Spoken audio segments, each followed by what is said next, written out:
First on 5, a News 5 crime alert. Violence outside a Mobile movie theater has gotten the attention of a youth court judge. 4 teenagers shot on Christmas night. The person of interest is also underage, 17 years old. News 5's Alan Carter takes a look at what happened and why local officials are calling for action. A night out at the movies leads to panic and terror Christmas night in Mobile.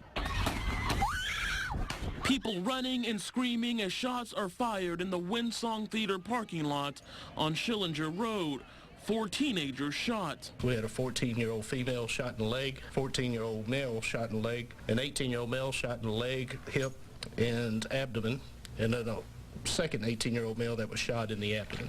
Police aren't calling him a suspect, but 17-year-old Johnny Vail is a person of interest, arrested over the weekend on unrelated gun charges. We're working with the district attorney's office, reviewing further evidence to determine whether or not it'd be charged in this particular investigation. Violence that possibly could have been prevented.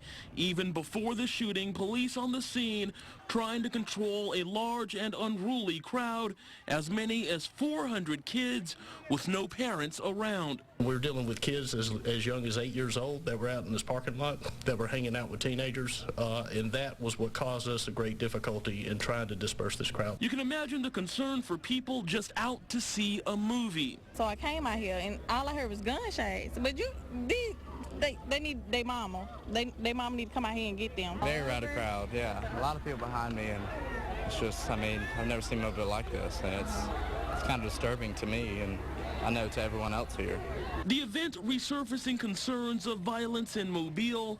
On Facebook, one user writing, "Kids do not have a safe place to go anymore." Another saying, "This is the reason she doesn't go to movies." There is no way to ignore that we do have a problem, and we need to really, address that problem. Juvenile Court Judge Edmund Naiman says teens with guns is one of his biggest concerns. And while overall he's seen less of these types of incidents, what happened over the weekend needs to stop. But when you hear things like this happening at a movie theater, happening during Christmas, it makes you very scared, and it sounds kind of shallow to say there's been a reduction, but there has. But we certainly need to get better. All of us, we need to work harder together. There needs to be more collaboration, and we need to encourage our parents to take a part. And again, the suspect in this case, Johnny Vail, has had run-ins with the law. However, Judge Naiman could not elaborate on his juvenile record. Reporting live in the studio, Alan Carter, News 5.